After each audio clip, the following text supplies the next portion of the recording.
Hey, 67's fans and OHL fans, welcome to this very special interview, the first of our NHL Draft interviews that we'll have. And I'm joined here by a very special guest in Jack Quinn, Ottawa 67's number 22. Jack, thanks for joining me for just a quick chat over here. Good to talk to you. Can you hear me good? No problem, Alex. Thanks for having me. Yeah, it's pretty good. Yeah.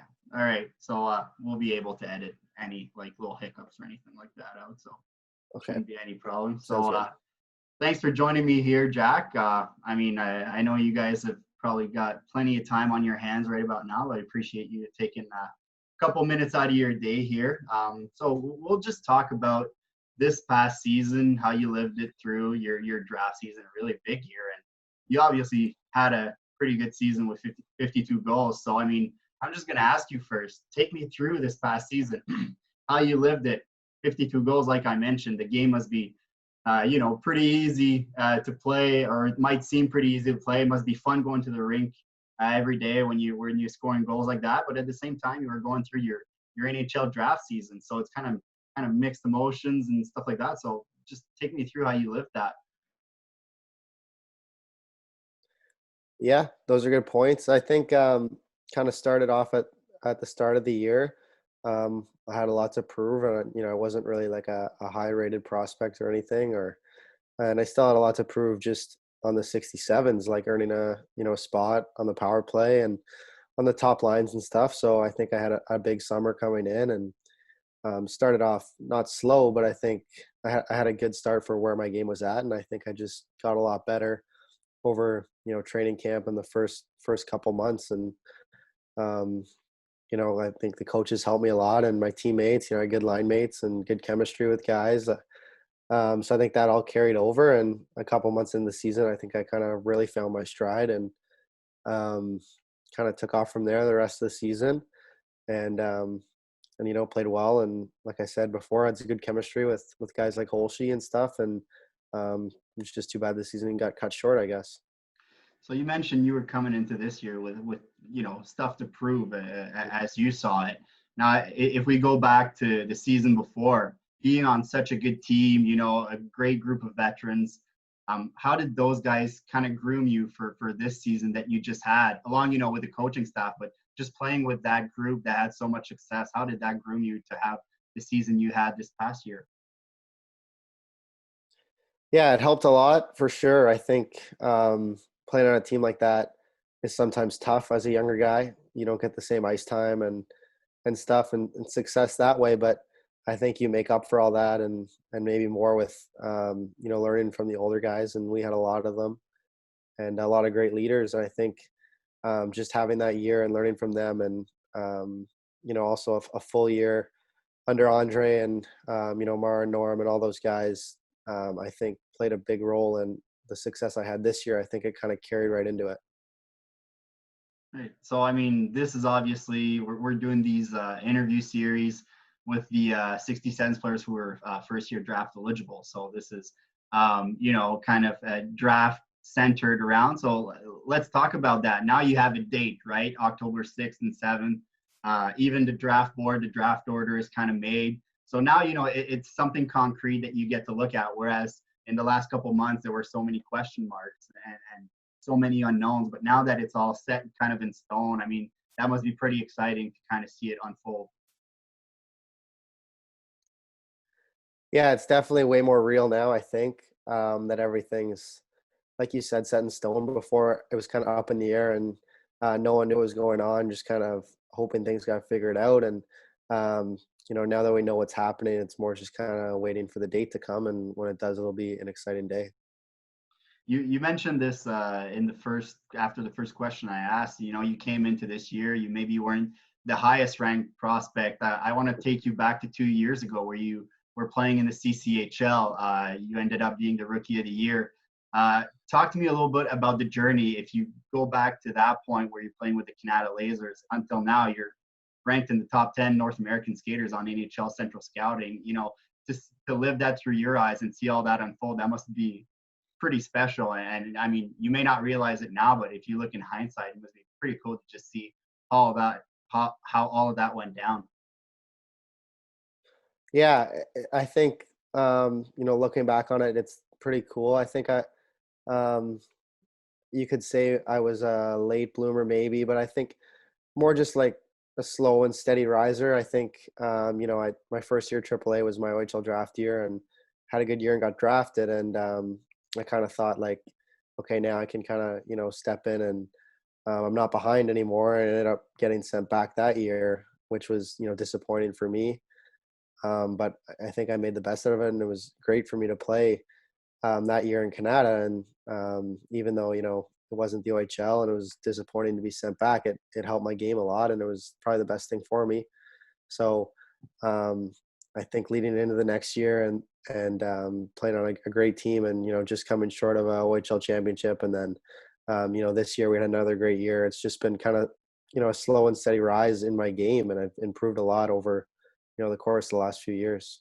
And that's interesting, right? Because like we just talked about it, and you can be, if you look at how your story kind of went down, you can kind of be proved that it's not always going to be the blue chip can't miss prospects that are going to end up being the highly rated in their NHL draft years, or even just to get drafted. So I mean, it's great for younger players where they were in your chair when they were 16 years old to see. So if you had any advice for some players who are playing in leagues such as the CCHL or Junior A, who kind of may seem in their own heads like they're really far from it, but really aren't that far, would you have any advice for players who are in that situation?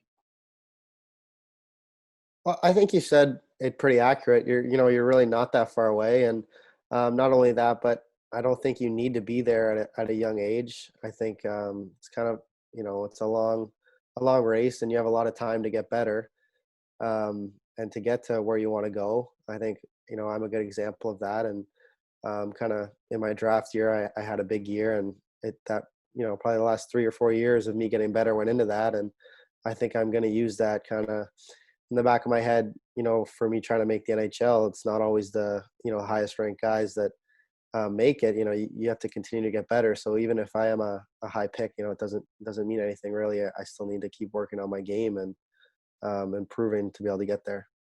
Absolutely. Now, I mean, obviously your own hard work and determination and everything, that whole package made it so that puts you in your position that you are right now. But there's probably so many people, that contributed to that. So, I mean, if you can talk about those people, obviously there's the people you train with in the summer, the people who work here with the 67. So who are the people behind the scenes that kind of played a big role into molding Jack Quinn into the player he is right now? Yeah, there's so many people, like you said. I can't name them all, but obviously, like, my family has been awesome and supportive, and my teammates too. And we got a great group of guys in Ottawa, and I think just on top of that, going from Ottawa, the trainers I have, and in the summer I'm with Tony Greco, and during the season with Sean Young, and both of them have really helped my fitness. I think my fitness helped kind of my game. I think I wasn't in great shape the years I wasn't doing as well. So that's a big correlation for success with me. And I think just the coaching staff in Ottawa has made a big difference in kind of buying into the way Andre wants us to play, and just being a responsible player, both ends of the ice, and competitive all over the ice really helped me as well. So I think just the 67's would be a good example of being put in a great organization, and kind of, I guess, us being able to take advantage of it as players. Staying in the lane of the draft, I mean, it's pretty interesting this year, as everybody knows. It's such a different year on so many levels, right? So I mean, for the people at home who are watching and are wondering, like, you've gone through a draft process before, when you got drafted into the OHL, where you got to meet scouts in person after games, and you still did that quite a bit this year, right, earlier on. But talk to me about the draft process, how kind of different it was this year, with the pandemic, a lot of Zoom interviews at home and stuff like that. But other than that, just take us through that process for people at home. Yeah, the start of the year I think was normal compared to every other year. From what I've heard, kind of meeting all the scouts and whatnot just after games and doing meetings with them then, or before or after practices sometimes as well. And then things kind of shifted when the pandemic hit um, to Zoom interviews. So I was doing a Zoom interview much like this with a lot of the teams just from home, and they would have scouts or general managers or whoever they wanted on it with me, and just kind of it would be an interview, just like it would be at the combine if it happened. And I think it worked pretty well. But I think, yeah, just missing out on the combine would be the main thing, and doing it on Zoom, kind of the interviews instead. You hear so many stories about those interviews they do at the combine and crazy questions or whatnot. I mean, I'm gonna ask you if on the top of your head you can think of maybe one of those crazy questions you've had, or maybe you even haven't had any of those this year, right? Because maybe I think the teams carry like sports psychologists at the combine and stuff like that. So maybe they didn't have the chance to read that, your body language or whatnot. But did you get any strange questions like that, or was it basically normal interviews like the one we're having right now? Honestly, they were pretty normal, like the one we're having now. I mean, some questions I had to think about, but there was no real crazy ones for me. No. No, no. I mean, you hear some of those crazy stories of crazy questions and stuff like that. I mean, you never know, right? Yeah. So, I mean, just to round it out here, Quinner, we kind of did the rounds here, but I'm just gonna tee you an easy tee one up, an easy one for you right here. I mean, all the hard work you've put in, all the sacrifices, just you'll be able to live that moment with your family. Whenever your name gets called on draft night. But how special would it be to hear your name called by an NHL team that day? Yeah, it'll be really special, I think. It's tough to describe, I guess, and we'll see what the feeling's like when it comes, but something I'm really looking forward to, and looking forward to for my family, and just really excited. I think kind of all the questions you've asked me today play a part in it, and shows how important it is, I guess to me. Yeah. Quinner, can't thank you enough for taking the time today. I know you got a team meeting in a bit, so I'm going to have to let you go. But thanks for joining me here, and I'm sure the fans will really appreciate this interview right here.